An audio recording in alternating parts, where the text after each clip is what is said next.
Selamat datang, saya adalah pencerita Anda, dan saya sangat senang bisa menghabiskan waktu bersama Anda saat ini. 7 tahun setelah bercerai dari mantan suamiku, aku pergi ke bandara untuk menjemput seorang klien, namun ternyata yang tiba adalah mantan suamiku sendiri. Di area kedatangan Terminal 3 Bandara Soekarno-Hatta, aku berdiri memegang papan, nama bertuliskan, PT Garuda Perkasa, Direktur Utama Kusuma. Mantan suamiku, yang tidak kulihat selama 7 tahun, berjalan ke arahku sambil menarik koper, menatapku tanpa ekspresi sedikit pun, dan dengan suara datar berkata, "Lama, tidak berjumpa." Aku mematung, papan nama itu nyaris jatuh dari tanganku. 3 jam kemudian, di ruang rapat perusahaan, dia duduk di seberangku sebagai perwakilan klien. Sambil membalik halaman terakhir kontrak, dia berkata, "Saraswati, sudah saatnya kita menyelesaikan perhitungan untuk satu utang lama. Dari 7 tahun yang lalu."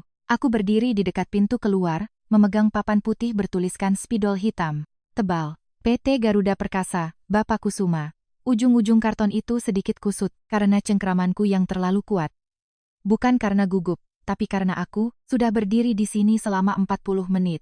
Penerbangannya tertunda. Asistenku, Anita, mengirim pesan, "Ibu Saras, pesawat Pak Kusuma sudah mendarat. Mohon tunggu sebentar lagi." Aku membalas, "Mengerti," lalu memasukkan ponsel ke saku blazerku dan berganti posisi berdiri untuk terus menunggu. Hujan deras mengguyur Jakarta sore itu, dan pintu otomatis terminal yang terus membuka tutup, membawa embusan angin bercampur AC bandara, yang membuat kakiku terasa dingin. Sebenarnya, aku tidak seharusnya menjemput siapapun hari ini. Aku adalah wakil Presiden Direktur PT Cakra Konsultan. Untuk menjemput klien, cukup mengirim staf dari Departemen Pemasaran. Tapi komisaris utama perusahaan sangat menekankan bahwa Garuda Perkasa adalah mitra terpenting kita tahun ini, dan menugaskanku untuk menjemput tamu ini secara langsung sebagai bentuk penghormatan.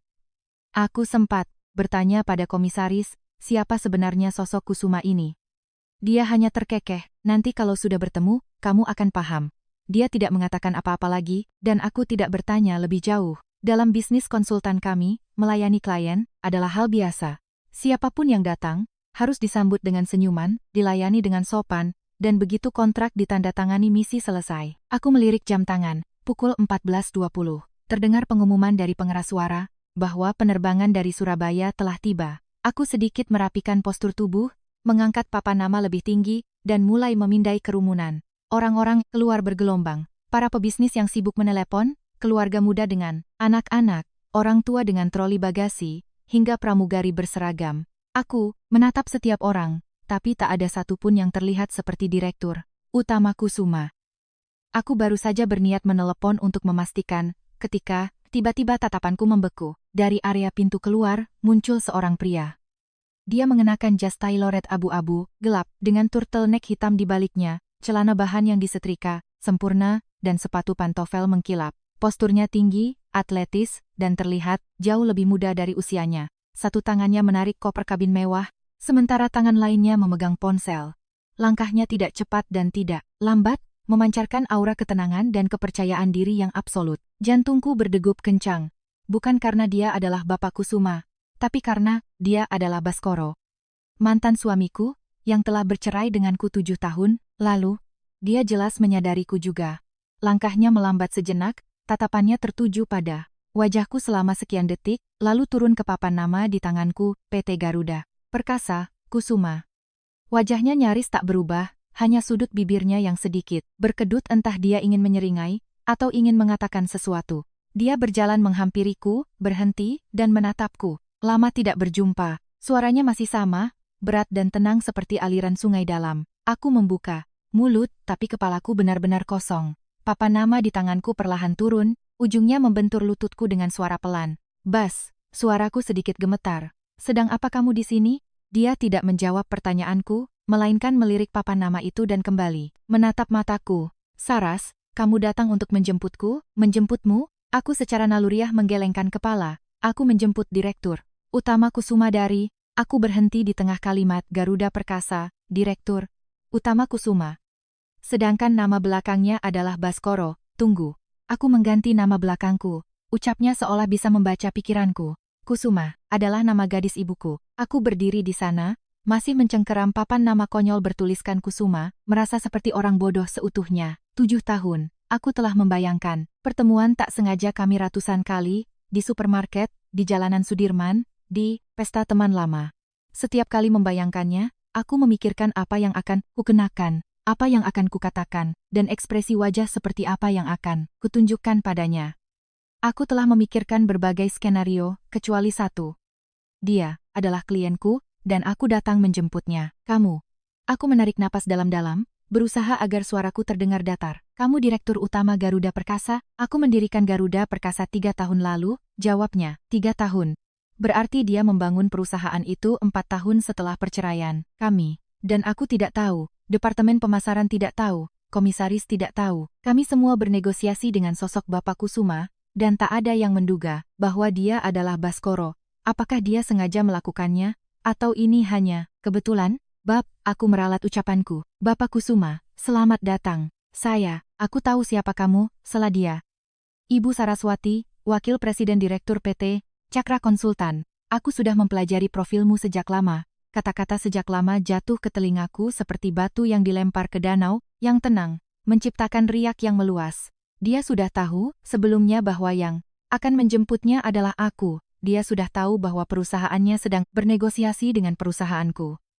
Mungkin, sejak awal dia memang menargetkanku. Jari-jariku mencengkeram papan nama itu begitu kuat hingga buku-buku jariku memutih. Bapak Kusuma, mobil sudah menunggu di luar. Silakan ikuti saya. Aku berbalik dan memberikan isyarat jalan, bergerak dengan kesempurnaan seorang hostes profesional.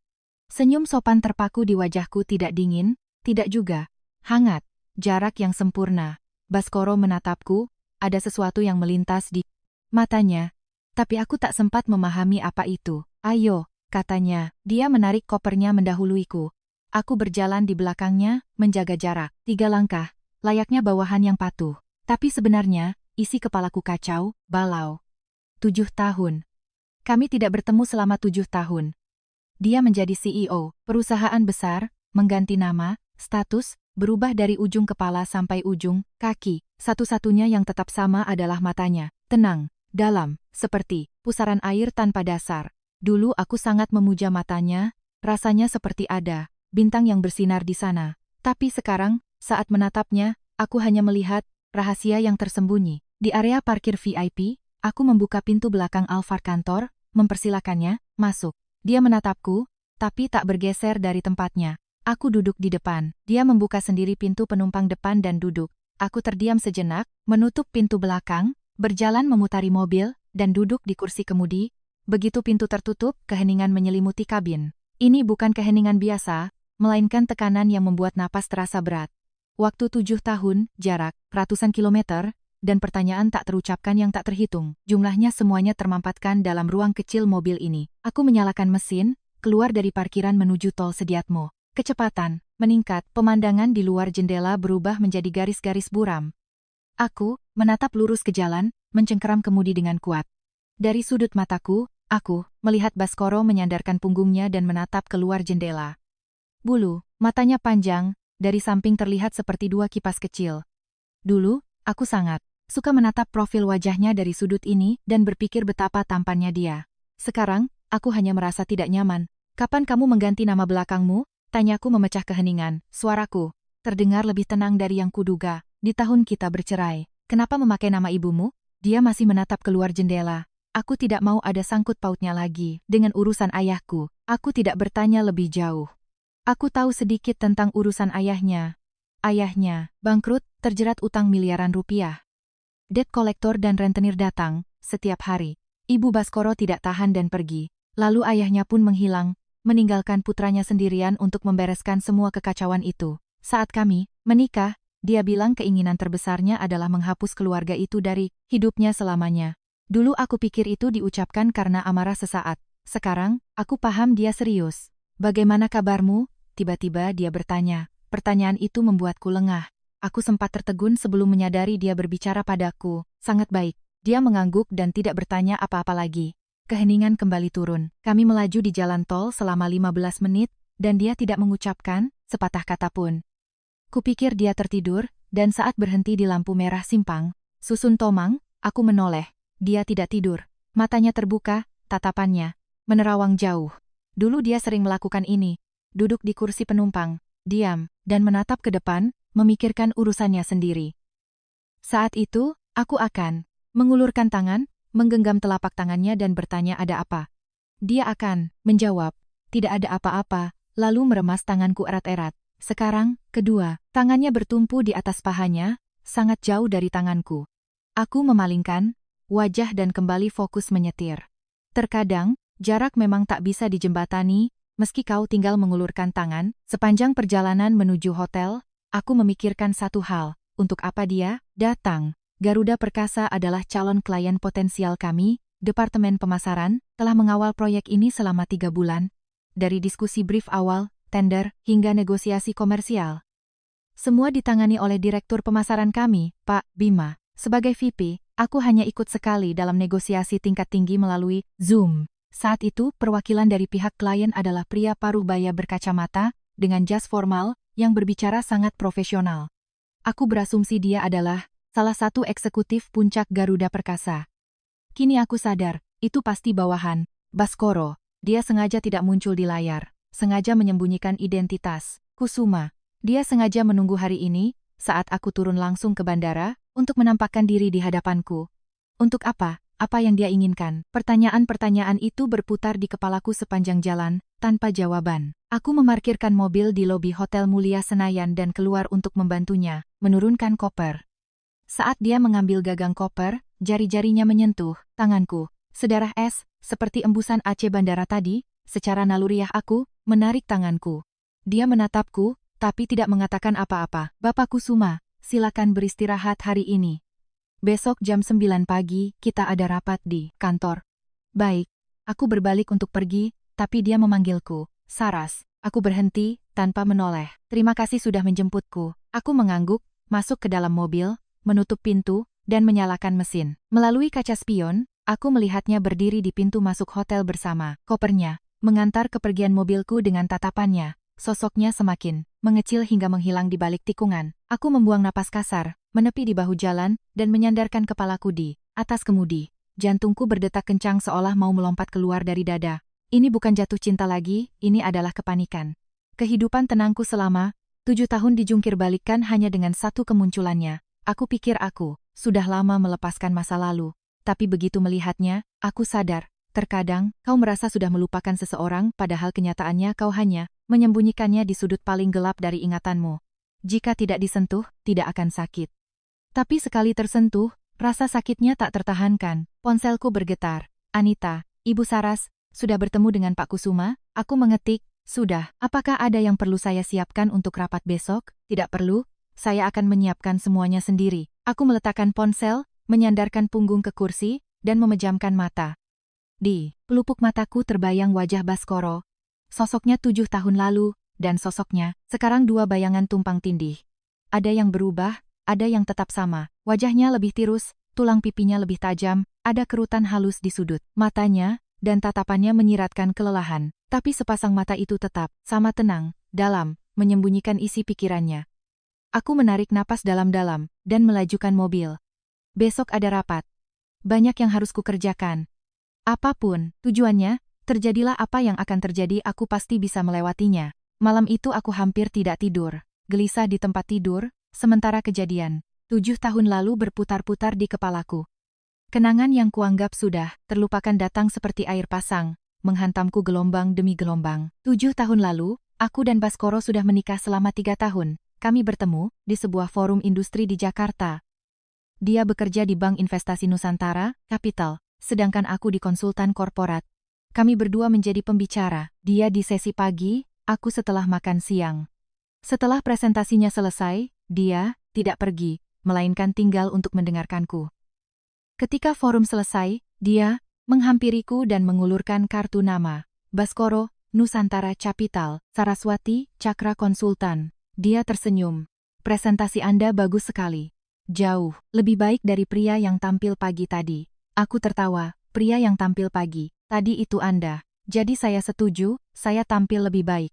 Begitulah kami, berkenalan. Begitulah kami mulai berpacaran. Dan akhirnya menikah. Semuanya mengalir begitu alami dan cepat, seperti mimpi. Baru setelah menikah aku pelan-pelan menyadari bahwa Baskoro bukanlah pria dengan latar belakang yang mudah. Situasi keluarganya sangat rumit. Ayahnya bangkrut, terlilit utang besar, dan kabur. Ibunya meminta cerai, lalu menghilang juga. Dia tertinggal sendirian di Jakarta, menyelesaikan kuliah dengan beasiswa, dan kerja paruh waktu, lalu masuk ke bank investasi demi mati-matian mencari uang untuk melunasi utang ayahnya. Saat kami menikah, dia belum melunasi semuanya. Aku tidak peduli. Aku menganggapnya pria baik yang memperlakukanku dengan sangat baik dan uang selalu bisa dicari. Tapi ada hal lain yang menggangguku. Dia tidak pernah membagikan masalahnya padaku. Dia tidak pernah bilang berapa besar utangnya. Tidak pernah bilang bahwa debt collector mencarinya sampai ke kantor. Tidak pernah bilang bahwa ibunya sering menelepon, meminta uang. Dia memendam semuanya sendiri. Dan ketika dia tidak tahan lagi, dia hanya akan duduk di balkon sambil merokok batang demi batang. Aku akan bertanya, ada apa? Dia menjawab, tidak apa-apa. Aku memohon, kamu bisa cerita semuanya padaku. Dia akan berkata, sungguh, aku baik-baik saja. Karena dia tidak mau bicara, aku mencari tahu sendiri. Aku menemukan jumlah utangnya, tahu tentang para rentenir, tahu tentang telepon ibunya. Aku tidak marah karena dia merahasiakannya. Aku menarik tabunganku dan menawarkan untuk melunasi sebagian utangnya. Dia menolak mentah-mentah. Dia bilang itu uangku dan tidak seharusnya dipakai untuk masalahnya. Aku berteriak, kita sudah menikah, utangmu adalah utangku juga. Dia menjawab, justru karena kita menikah, aku tidak bisa menarikmu ikut tenggelam bersamaku. Kami bertengkar berkali-kali. Karena masalah ini, aku ingin membantu. Dia menolak keras. Dia merasa seorang pria harus memikul semuanya di pundaknya sendiri. Aku merasa suami istri harus menanggung segalanya bersama. Dalam pertengkaran seperti ini, tidak ada pemenang, keduanya kalah. Belakangan, dia menjadi semakin tertutup. Kami berhenti bertengkar, tapi juga berhenti berbicara. Dia berangkat pagi-pagi sekali, pulang larut malam, langsung tidur, dan keesokan harinya rutinitas itu berulang. Kami hidup di bawah atap yang sama, seperti dua orang asing. Aku menyimpulkan bahwa dia sudah tidak mencintaiku lagi. Aku merasa dia sudah lelah dengan pernikahan ini, jadi aku menggugat cerai. Dia sama sekali tidak berusaha menahanku. Di hari penandatanganan berkas perceraian di pengadilan agama, dia duduk di seberangku dengan wajah yang benar-benar tenang. Dia menandatanganinya, meletakkan pulpen, dan menatapku. Saras, maafkan aku, tidak perlu minta maaf, kataku. Kalau memang kita tidak bisa hidup bersama lagi, lebih baik berpisah, itu hal yang wajar. Dia mengangguk, berdiri, dan pergi. Dan aku tetap duduk, memandangi tanda tangannya di dokumen cerai itu. Rapi, tegas, indah. Aku tahu dia punya tulisan tangan yang bagus sejak hari pertama kami bertemu. Tapi aku tidak pernah membayangkan akan menatap tulisan indah itu di atas surat cerai kami. Keesokan paginya, aku tiba di kantor di kawasan Sudirman pukul 7, 1 jam lebih awal dari biasanya. Bukan karena rajin, tapi karena aku tidak bisa tidur. Malam tadi berubah menjadi siksaan. Begitu aku memejamkan mata, wajah Baskoro terbayang. Setelah gelisah sampai jam 3 pagi, aku menyerah, mandi, merias wajah, berpakaian, dan keluar apartemen. Aku merias wajah cukup lama. Makeup, seperti apa yang harus kupakai? Lebih bold atau natural? Haruskah aku memakai lipstik dengan warna yang dulu dia sukai? Aku sudah memegang lipstik itu, tapi langsung meletakkannya kembali. Saras, apa yang kamu lakukan? Kamu mau pergi ke pertemuan bisnis, bukan kencan. Dia klien, kamu konsultan. Di antara kalian, hanya ada kontrak dan tidak lebih. Aku memilih lipstik nude andalanku. Elegan dan profesional. Pukul 7 pagi, lantai kantorku masih benar-benar kosong. Aku masuk ke ruanganku, menyalakan komputer, dan sekali lagi meninjau semua dokumen untuk rapat. Proyek dengan Garuda Perkasa adalah strategi corporate branding berskala masif. Nilai kontraknya menembus 50 miliar rupiah. Ini adalah kesepakatan terbesar perusahaan kami tahun ini. Komisaris utama secara pribadi menanyakan progresnya 3 kali, dan menegaskan bahwa kita wajib memenangkan proyek ini. Aku memutar kembali poin-poin kunci negosiasi di kepalaku, batas harga terendah, ruang lingkup jasa, tenggat waktu, jadwal pembayaran. Aku hafal di luar kepala. Terlepas dari siapa yang duduk di seberang meja nanti, Bapak Kusuma atau Baskoro, aku mewakili kepentingan perusahaan, dan emosi pribadiku tidak boleh merugikan mereka. Menjelang pukul 8:30, staf Departemen Pemasaran mulai berdatangan. Pak Bima, sang direktur, terkejut melihatku. Ibu Saras, tumben pagi sekali, kurang tidur, jadi saya memutuskan untuk bersiap lebih awal. Pak Bima kemarin bertemu Pak Kusuma. Iya. Bagaimana orangnya, Bu? Cukup kooperatif, aku ragu sejenak. Cukup wajar, aku tidak memberitahu Bima bahwa Kusuma adalah Baskoro. Bukan karena ingin menyembunyikannya, tapi karena aku tidak tahu bagaimana cara mengatakannya. Apa yang akan dipikirkan Bima? Apa yang akan dipikirkan rekan kerjaku? Bahwa aku mencoba mendapatkan proyek ini melalui mantan suamiku? Atau aku menggunakan koneksinya demi karirku? Aku memutuskan untuk diam dulu. Kita selesaikan rapat, ini baru urus sisanya. Pukul 8.50, aku, Bima, dan Anita turun ke lobi lantai dasar untuk menyambut Baskoro. Dia muncul di lobi tepat waktu, mengenakan setelan jas navy blue, kemeja putih, dan dasi berwarna senada. Dia terlihat sempurna, seolah baru, keluar dari sampul majalah bisnis. Aku langsung memperhatikan warna dasinya, navy blue.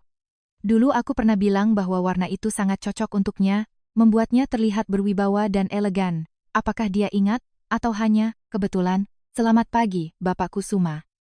Aku mengulurkan tangan, dia menatapku dan menjabatnya. Selamat pagi, Ibu Saraswati. Tangannya terasa hangat, sama sekali tidak sedingin es seperti kemarin. Telapak tangannya kering, jari-jarinya panjang, jabat tangannya mantap, tidak terlalu lemah, tidak terlalu kuat. Jarak yang sempurna. Aku menarik tanganku dan mempersilakannya menuju lift. Di dalam lift, Bima mencoba mencairkan suasana. Bagaimana istirahatnya semalam, Pak Kusuma? Sangat baik, terima kasih. Hotelnya nyaman? Kalau ada yang kurang, kami bisa memindahkan Bapak ke hotel lain. Tidak perlu, semuanya baik. Bima mengajukan beberapa pertanyaan tentang proyek. Jawaban Baskoro singkat, tak lebih dari 10 kata untuk setiap jawaban. Nadanya sopan, tapi memancarkan aura yang membuat Bima tak lama kemudian merasa canggung dan terdiam. Lift tiba di lantai 18. Aku berjalan di depan dan membuka pintu ruang meeting. Ruangannya luas, cukup untuk 20 orang. Di atas meja panjang tersedia air, mineral premium, buku catatan, dan pulpen. Layar proyektor sudah diturunkan, presentasi sudah disiapkan. Semuanya siap.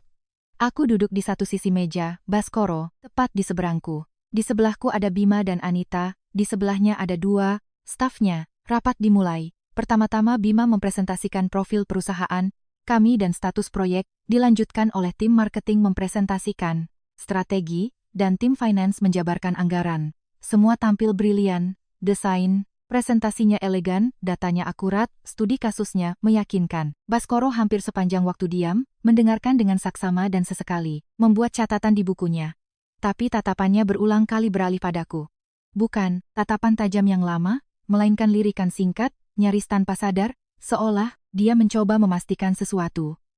Aku tidak membalas tatapannya, tetap fokus pada mereka yang sedang presentasi, mengangguk dan membuat catatan. Di tengah presentasi, tiba-tiba Baskoro berbicara, Ibu Saraswati, saya ingin mendengar pendapat Anda. Semua mata tertuju padaku. Aku meletakkan pulpen dan menatap lurus ke matanya, Bapak Kusuma, mengenai proyek ini, saya memiliki beberapa pandangan. Aku mulai berbicara, lugas dan percaya diri, dari analisis pasar hingga positioning merek, dari strategi komunikasi hingga eksekusi. Tidak ada basa-basi, hanya fakta yang didukung data dan case study. Bertahun-tahun di dunia consulting telah membuatku menguasai hal ini dengan sempurna. Baskoro mendengarkan dengan sangat teliti, tak mengalihkan pandangannya dariku. Ketika aku selesai, dia terdiam selama beberapa detik, lalu mengangguk. Luar biasa, hanya 2 kata, tapi aku menyadari bahwa, saat dia mengangguk, sudut bibirnya sedikit terangkat. Itu adalah kebiasaan lamanya untuk mengekspresikan kepuasan. Dulu, ketika aku memasak sarapan dan dia menyukai rasanya, dia melakukan hal yang persis sama. Dia menyebutnya pujian yang terukur. Sementara aku menyebutnya pria kaku yang pelit bicara. Rapat mencapai agenda terakhir penyepakatan syarat dan ketentuan kontrak. Bima membalik dokumen ke halaman terakhir dan menggesernya ke arah Baskoro. Bapak Kusuma, silakan periksa pasal mengenai termin pembayaran. Sesuai kesepakatan awal, down payment 30% setelah penandatanganan, 40% setelah milestone tahap menengah, dan 30% setelah serah terima proyek. Baskoro mengambil kontrak itu, mempelajarinya sejenak, dan meletakkannya di meja. Ada satu revisi yang harus dilakukan. Di bagian mana, Pak? Tanya Bima segera. Baskoro tidak menatap Bima, melainkan menatapku. Bab 7, Pasal 3. Sanksi, pelanggaran kewajiban. Wajah Bima sedikit pucat, dia buru-buru membuka halaman yang dimaksud. Bapak Kusuma, ini adalah pasal standar. Kami menandatangani klausul ini dengan semua, Lin. Ini harus diubah. Suara Baskoro tidak keras, tapi tegas. Besaran penalti, keterlambatan atau pelanggaran dinaikkan dari 20% nilai kontrak menjadi 50%. Udara di ruang rapat seolah membeku. 50%. Nilai kontraknya 50 miliar rupiah. 50%. Berarti 25 miliar. Wajah Bima pias. Mulut Anita sedikit terbuka. Legal officer. Kami menarik dokumen itu, mengerutkan dahi begitu dalam sampai-sampai seekor nyamuk bisa mati terjepit di sana. Bapak Kusuma, persentase sebesar itu. Bima mencoba berargumen. Baskoro mengangkat tangannya, memotong ucapan Bima, dan sambil menatap mataku, dia berkata, Ibu Saraswati. Sudah saatnya kita menyelesaikan perhitungan untuk satu utang lama dari 7 tahun yang lalu. Suhu ruangan anjlok ke titik nol. Bima dengan bingung menatap Baskoro dan diriku, bergantian. Dia tidak tahu tentang hubungan kami dan tidak mengerti utang apa yang dimaksud. Tapi aku paham. 7 tahun lalu, saat bercerai, aku mengambil setengah dari uang di rekening tabungan bersama kami. Itu adalah tabungan selama 3 tahun pernikahan. Sebagian hasil kerjanya, sebagian hasil kerjaku. Saat cerai, aku bilang separuhnya adalah hakku. Dia tidak membantah dan langsung menandatangani dokumennya. Aku pikir dia sudah merelakannya. Ternyata tidak. Dia mengingatnya selama 7 tahun. Bapak Kusuma, aku berdiri, menatap tajam ke matanya. Tentang utang lama, kita bisa membicarakannya secara terpisah setelah rapat.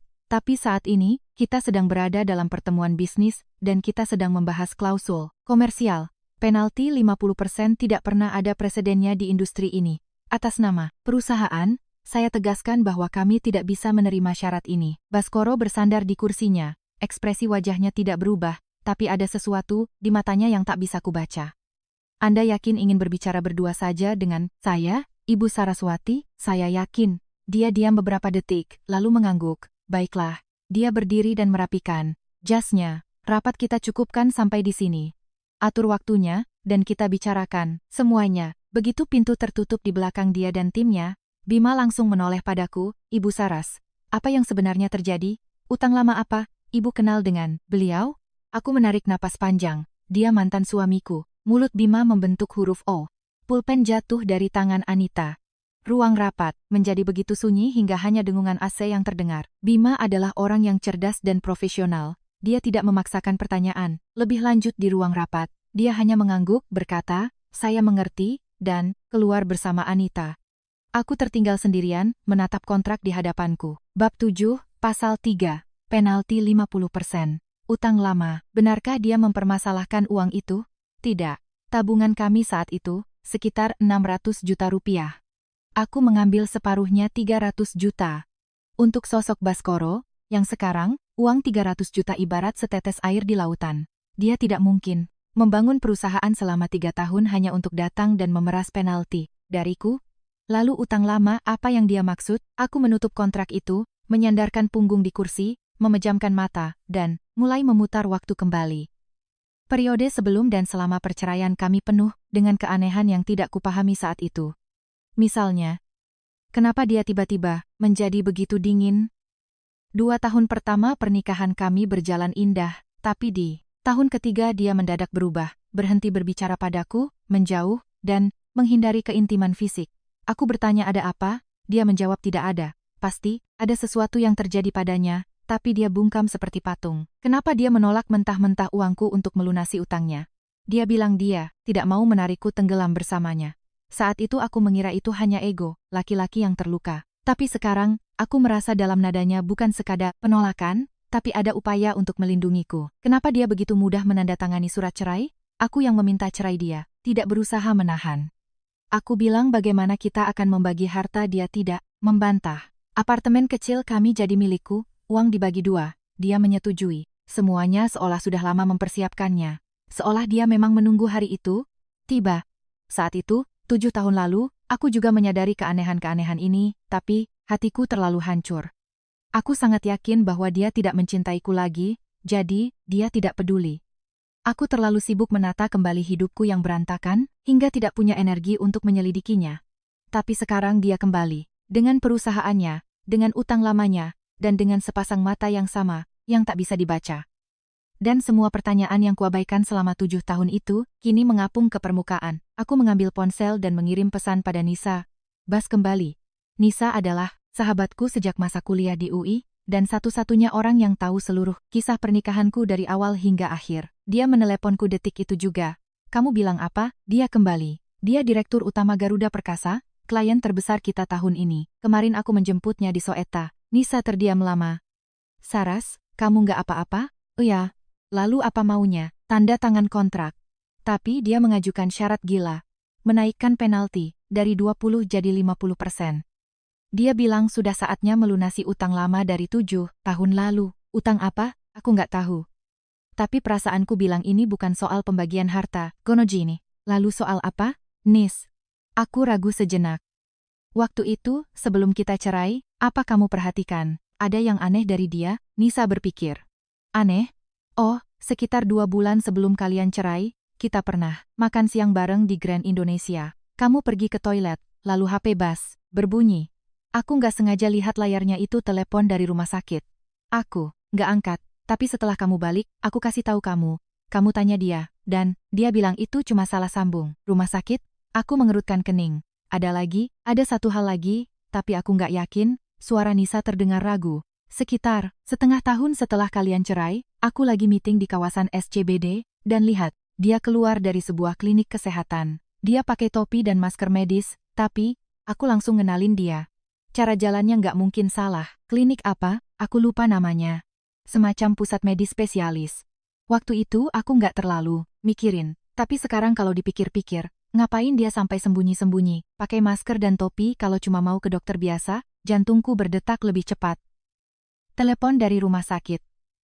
Pusat medis spesialis, topi dan masker. Potongan-potongan puzzle ini membentuk sebuah gambaran yang tak pernah berani kubayangkan. Baskoro sakit. Tidak. Kalau itu hanya penyakit biasa, dia tidak perlu menyembunyikannya.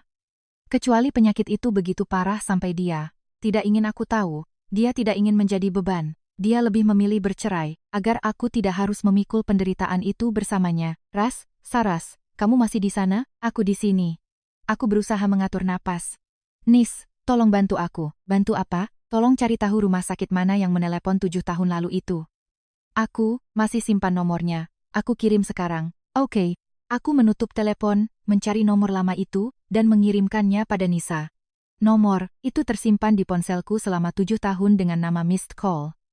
Setiap kali melihatnya, aku selalu berpikir, andai saat itu aku yang mengangkat teleponnya, apakah semuanya akan berbeda? Sepertinya aku akan segera mendapatkan jawabannya. Nisa bertindak cepat.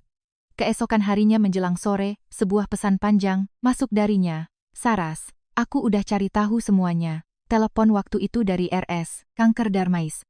Departemen Kemoterapi, Onkologi. Tanganku mulai gemetar. Aku minta tolong temanku yang kerja di sana untuk cek rekam medis tahun segitu. Udah masuk arsip, susah diambil, tapi dia berhasil ngobrol sama dokter yang nanganin Bas. Dokter itu masih ingat Bas. Kasusnya jarang, dia masih sangat muda, tapi kankernya udah stadium 3 atau 4. Stadium 3 atau 4. Kata-kata itu menusuk tepat ke jantungku seperti belati. Saras, kata dokternya, prognosisnya saat itu sangat buruk. Harapan hidup 5 tahun ke depan kurang dari 30%.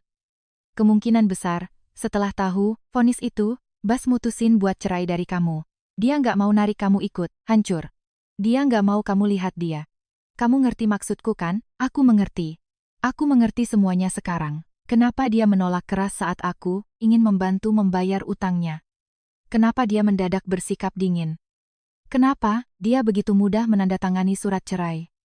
Bukan karena dia ingin bercerai, tapi karena dia berpikir dia akan segera mati. Dia tidak ingin aku melihat kematiannya. Dia ingin aku membencinya, pergi dengan rasa benci, dan tidak pernah menoleh ke belakang lagi. Dia lebih memilih aku membencinya seumur hidup, asalkan aku tidak harus menyaksikan tubuhnya perlahan habis dimakan penyakit. Saras, kamu nggak apa-apa? Nisa menelepon balik. Dia hidup, suaraku bergetar hebat. Dia hidup, Nis, dia berhasil selamat. Iya, dia selamat. Suara Nisa ikut serak karena menangis. Saras, dia ngelewatin neraka sendirian. Dan sekarang dia kembali. Menurutmu, dia datang buat balas dendam atau dia tidak menyelesaikan kalimatnya? Tapi aku tahu apa yang ingin dia tanyakan. Apakah dia datang untuk menagih utang rasa sakit, atau datang untuk memulai semuanya dari awal? Aku mengatur pertemuan dengan Baskoro untuk besok malam. Dia bilang, kamu yang pilih tempatnya. Aku memilih restoran favorit kami dulu, letaknya di sebuah jalan sepi di kawasan Menteng. Dari luar hanya ada papan nama kecil yang tak mencolok, tapi di dalamnya seperti dunia yang berbeda. Pemilik restoran ini, Pak Dehar, pria berusia 40-an, dulunya adalah seniman yang beralih, membuka restoran. Masakannya luar biasa enak, dan suasananya selalu tenang. Aku tiba 10 menit lebih awal. Pak Dehar mengenaliku. Mbak Saras, kemana saja selama ini? Sapa beliau sambil tersenyum hangat. Duduk di meja favorit yang biasa? Iya. Terima kasih Pak De. Mas Bas mana? Udah lama banget nggak kelihatan. Dia. Aku ragu sejenak. Dia akan segera menyusul. Pak Dehar mengangguk dan tidak banyak bertanya. Dia mengantarku ke meja lama. Kami di dekat jendela. Dari sana terlihat jalanan Menteng yang rimbun oleh pohon, beringin tua dan segelintir pejalan kaki. Aku duduk, memesan sepoci teh panas, dan menunggu. Tepat pukul 19.00, Baskoro masuk. Dia mengenakan jaket kulit hitam dan kaus putih jauh lebih kasual daripada penampilannya saat rapat kemarin.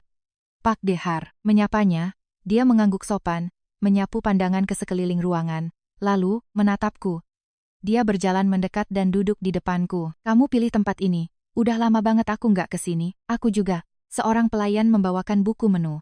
Aku mengambilnya, membalik beberapa halaman, lalu menutupnya. Kamu masih ingat makanan kesukaanku? Tanyaku. Baskoro menatapku tanpa bicara selama beberapa detik. Pempek kapal selam, soto, Betawi, dan martabak manis untuk penutup, sebutnya tanpa salah sedikit pun. Air mata menggenang di pelupuk mataku. 7 tahun. Dia masih ingat semuanya. Kalau kamu masih ingat kesukaanku, tanyanya. Nasi goreng buntut, sate ayam, sop iga, dan harus ada kerupuk emping. Aku tersenyum getir. Dia juga tersenyum tipis. Kamu ingat, aku ingat banyak hal, Bas. Aku menatap lurus ke matanya, tapi ada satu hal yang aku nggak ingat. Sesuatu yang seharusnya kamu kasih tahu ke aku. Senyum lenyap dari wajahnya. RS Kanker Darmais. 7 tahun lalu, ucapku pelan, mengeja setiap kata. Kenapa kamu nggak bilang apa-apa sama aku? Baskoro meletakkan cangkir tehnya, bersandar ke kursi, dan menatap keluar jendela. Lampu jalan kuning di luar menyala, memantulkan siluet wajahnya. Memangnya apa yang bakal berubah? Tanyanya pelan. Apa kamu bakal nemenin aku, kemoterapi? Nemenin aku pas rambutku rontok semua, pas aku muntah-muntah tiap hari, pas badanku kurus kering kayak tengkorak, dan pas aku akhirnya mati? Apa, kamu bakal dibiarin sendirian nanggung memori buruk itu seumur hidup? Itu, bebanku, Ras. Itu pilihanku. Kamu nggak ngerti, apa yang nggak aku ngerti? Melihat orang yang kamu cintai menderita itu jauh lebih sakit daripada menderita itu sendiri. Dia menoleh padaku. Aku nggak mau kamu ngelihat aku dalam kondisi sehancur itu. Dalam ingatanmu, kamu harus tetap bahagia. Aku nggak mau ngotorin hidupmu dengan semua itu. Ngotorin? Air mataku akhirnya tumpah. Bas, kamu pikir ngerawat suamiku sendiri itu ngotorin hidupku? Bukan begitu. Aku cuma nggak mau. Nggak mau aku ada di sisimu. Nggak mau kita ngelewatin semua itu sama-sama. Hak, apa yang kamu pakai buat mutusin itu sendirian? Hak apa yang kamu pakai buat nanggung semuanya sendiri dan ngebuang aku gitu aja? Kamu pikir kamu lakuin yang terbaik buatku. Tapi apa kamu pernah tanya, apa yang AKU mau? Dia terdiam. Aku mau ada di sisimu, ujarku setengah berteriak. Dalam suka maupun duka, dalam keadaan sehat maupun sakit. Entah kamu itu Baskoro yang bangkrut atau direktur utama Kusuma yang sukses, aku cuma mau sama kamu. Kenapa kamu nggak pernah nanya padaku? Keheningan melingkupi restoran itu. Beberapa tamu di meja lain sesekali melirik kami, tapi tak ada yang berani bersuara. Baskoro duduk menunduk, menatap cangkir tehnya. Bahunya sedikit bergetar. Saras. Suaranya terdengar serak. Aku nggak nanya bukan karena aku nggak mau, tapi karena aku takut. Takut apa? Aku takut kamu bakal bilang iya. Dia mengangkat wajahnya, menatapku dengan mata memerah. Aku takut kamu bilang, iya, aku mau nemenin kamu. Karena kalau kamu bilang begitu, aku bakal punya alasan egois buat nahan kamu. Buat biarin kamu ngelihat aku mati pelan-pelan. Aku nggak sanggup ngelakuin itu sama kamu. Aku benar-benar nggak sanggup, tapi kamu selamat. Iya, aku selamat. Dia menarik napas panjang dan bergetar. Tapi harga yang harus kubayar untuk nyawaku ini adalah kehilanganmu. Malam itu kami mengobrol sangat lama. Baskoro bercerita bahwa setelah cerai, dia menjalani operasi pengangkatan tumor, lalu melewati sesi kemoterapi yang sangat panjang dan menyiksa. Di masa-masa paling kritis, berat badannya turun drastis, hingga di bawah 50 kg, kepalanya botak plontos, dan dia tidak bisa menelan makanan apapun. Dia melewati neraka itu sendirian, tanpa keluarga, tanpa teman, dan tanpaku. Kenapa kamu nggak minta bantuan teman-temanmu? Tanyaku. Aku nggak mau siapapun lihat aku selemah itu. Kamu tahu sendiri gimana, gengsiku. Itu bukan gengsi, Bas. Itu namanya kamu nggak bisa percaya sama orang lain. Dia tertawa getir. Mungkin, setelah pengobatannya selesai dan kondisinya membaik, dia tidak kembali ke bank. Investasi tekanan kerjanya terlalu gila untuk kesehatannya. Dengan sisa uang yang ada, dia dan beberapa temannya mendirikan Garuda Perkasa, bergerak di bidang konsultan branding dan marketing. Dalam 3 tahun, perusahaan itu tumbuh pesat dari hanya 3 karyawan menjadi lebih dari 200 orang, dengan omzet ratusan miliar rupiah per tahun. Dia sukses besar. Tapi harga dari kesuksesannya adalah 7 tahun kesepian yang absolut. Apa kamu sempat pacaran sama orang lain setelah itu? Tanyaku. Dia menatapku. Nggak pernah. Kenapa? Terlalu sibuk ngurus bisnis. Bukan. Dia diam beberapa detik. Saras, kamu beneran mau tahu alasannya? Iya. Karena nggak ada satupun perempuan yang bisa dibandingin sama kamu. Saat mengucapkan itu, dia menatap keluar jendela, bukan padaku, bukan karena kamu, manusia sempurna, tapi karena di mataku, kamu itu standar tertingginya. Bandingin perempuan lain sama kamu itu nggak adil buat mereka, dan nyiksa buat aku. Aku menundukkan kepala, air mata kembali mengalir di pipiku. Kalau kamu, Ras? Apa sempat ada orang lain? Aku mengangguk. Sempat nyoba, ekspresi wajahnya tak berubah. Tapi buku-buku jarinya yang mencengkeram cangkir, memutih. 2 orang, kataku. Yang pertama, pacaran setengah tahun.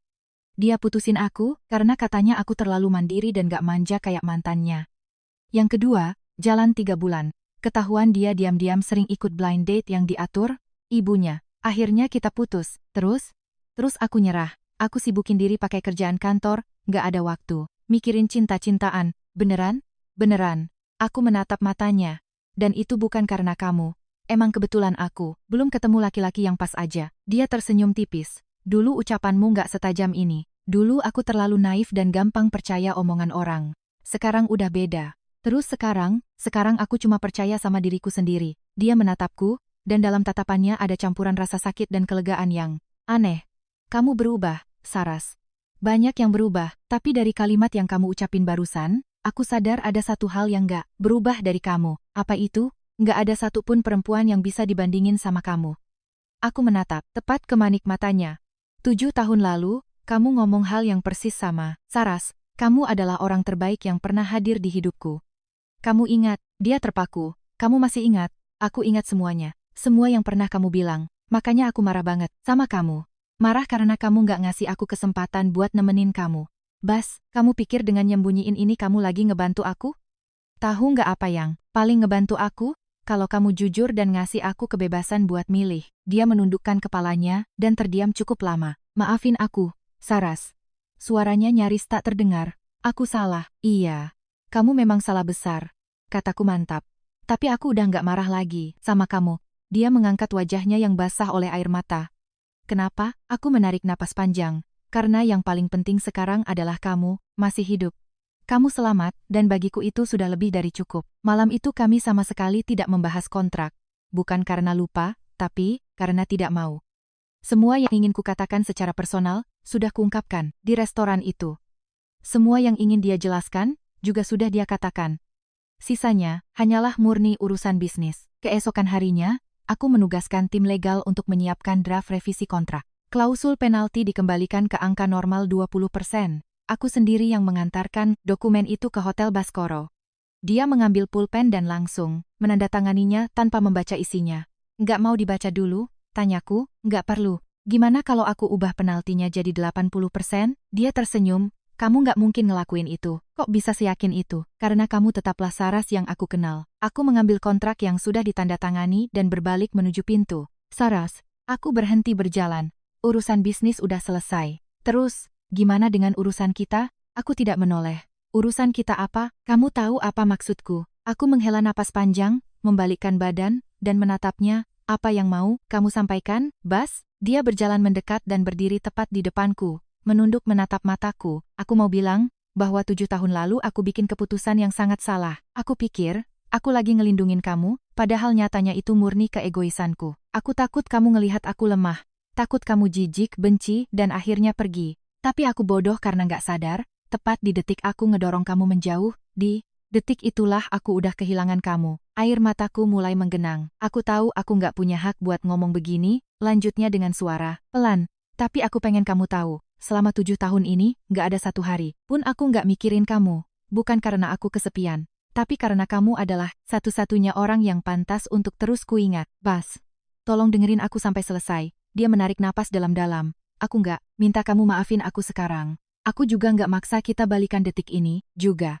Aku cuma mau bilang, kalau kamu ngizinin, aku pengen ngehabisin sisa hidupku buat nebus 7 tahun yang udah kurampas dari kamu. Air mata akhirnya menetes di pipiku. Kamu nggak utang 7 tahun padaku, Bas. Lalu apa? Kamu utang hak untuk memilih. 7 tahun lalu, kamu ngerampas hakku untuk milih. Sekarang, kembalikan hak itu padaku. Oke, dia menatapku lekat-lekat. Silakan memilih. Aku menatap jauh ke dalam matanya. Mata yang sama yang kutatap selama 3 tahun, pernikahan kami. Mata yang menyimpan rahasia paling menyakitkan selama 7 tahun. Aku menolak untuk memilih, ujarku. Karena pilihan apapun yang kubuat, jawabannya akan tetap sama. Apa jawabannya? Bukankah kamu bilang kamu takut aku bakal bilang iya? Aku tersenyum di sela-sela tangisku.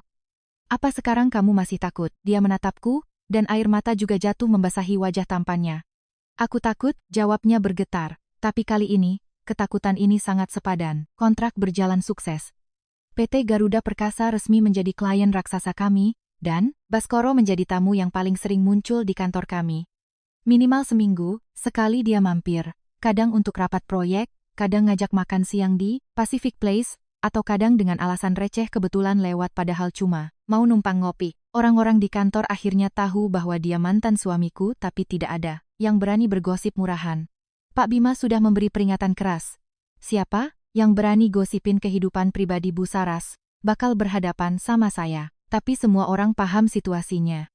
Tiap kali Baskoro datang, resepsionis di depan selalu ngecat aku diam-diam. Ibu Saras, Pak Kusuma udah di lobi nih. Hari ini beliau ganteng banget, Bu. Aku cuma membalas dengan emoji memutar mata, lalu turun menjemputnya. Hubungan kami terasa seperti sepasang sahabat, tapi juga lebih dari itu. Kami tahu segalanya tentang satu sama lain, tapi di saat bersamaan terasa seperti baru saling mengenal lagi. Kata-kata romantis yang ingin kuucapkan, atau yang ingin dia katakan, seringkali tertahan di tenggorokan.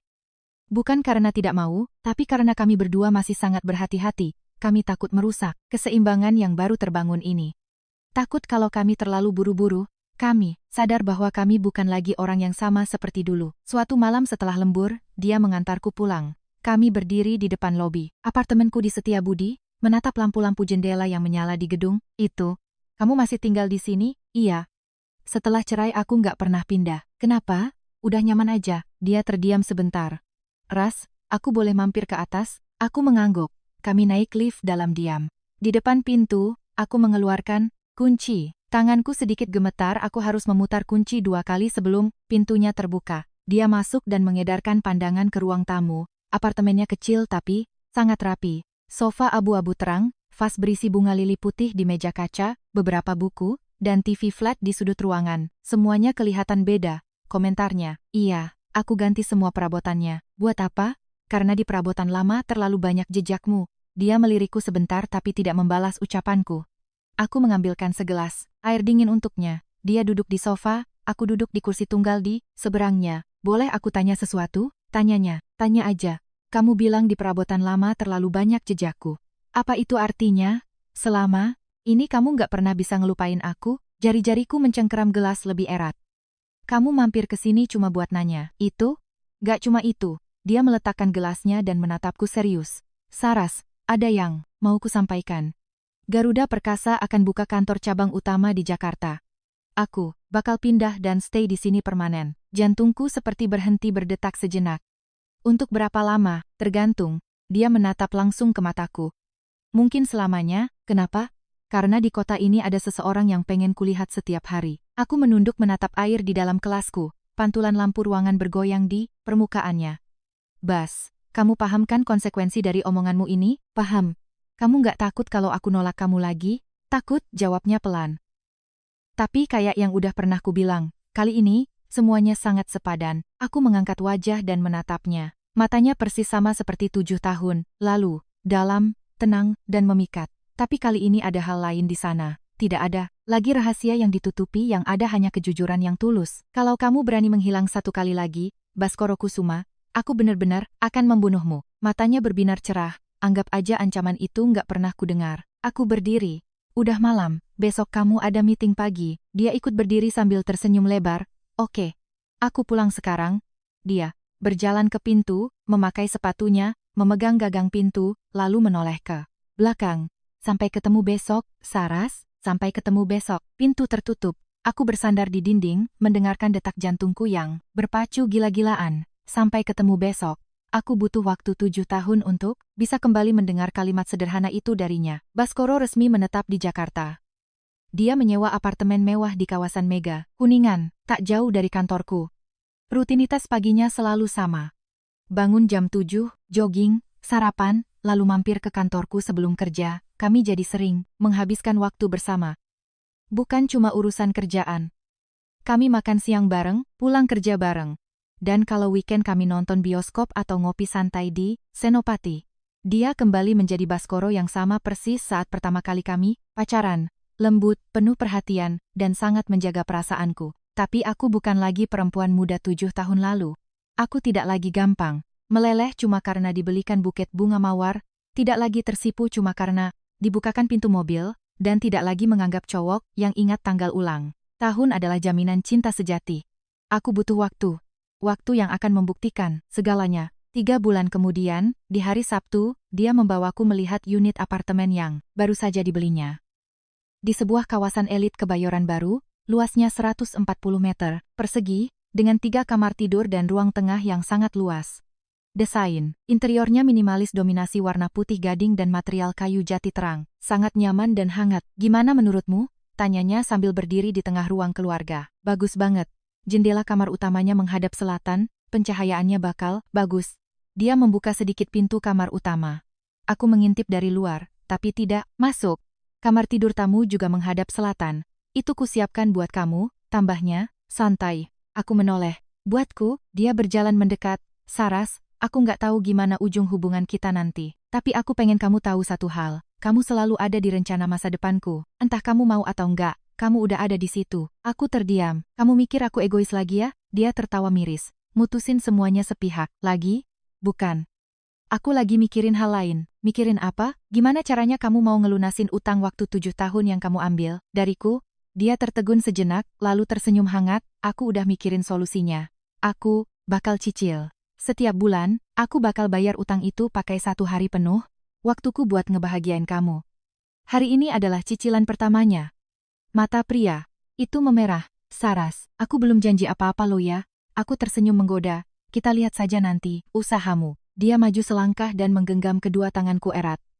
Terima kasih, Saras. Untuk apa? Karena kamu ngasih aku kesempatan kedua. Aku menatapnya lekat. Aku nggak ngasih kesempatan buat kamu. Aku ngasih kesempatan buat diriku sendiri. Kesempatan buat belajar percaya lagi pada seseorang. Air matanya akhirnya jatuh. Aku pun ikut menangis. Kami berdiri di tengah apartemen mewah yang masih kosong itu, menangis sesenggukan berdua seperti anak SMA yang putus cinta. Tapi setelah tangis reda, kami berdua tertawa lepas. Beberapa waktu kemudian, aku dan Baskoro benar-benar kembali bersama.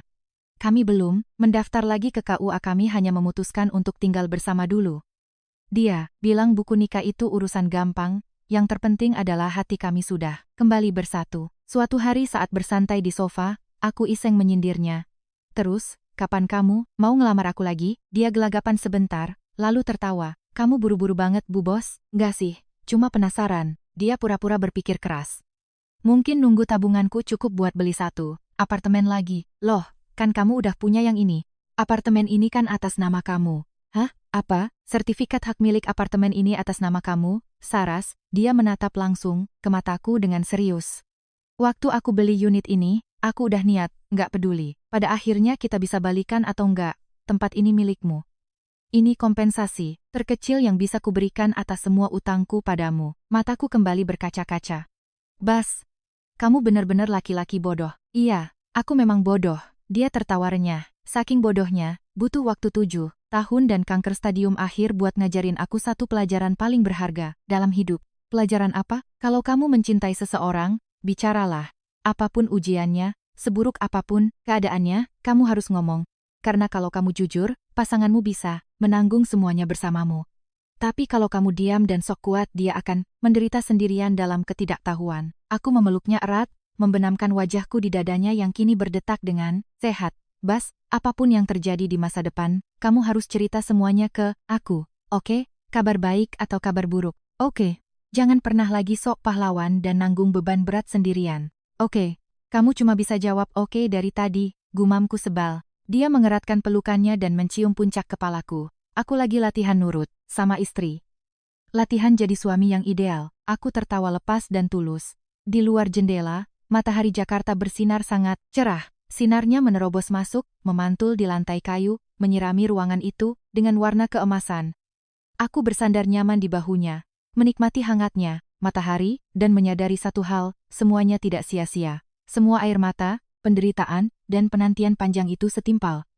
Karena tanpa rentetan rasa, sakit itu, aku tidak akan menjadi wanita setangguh hari ini. Dan kalau aku tidak berubah, aku tidak akan jatuh cinta lagi padanya dengan cara yang jauh lebih dewasa. Dan seandainya takdir tidak mempertemukan kami kembali di bandara itu, aku tidak akan pernah tahu bahwa cinta sejati selalu layak untuk ditunggu bahkan jika harus memakan waktu 7 tahun lamanya. Selesai.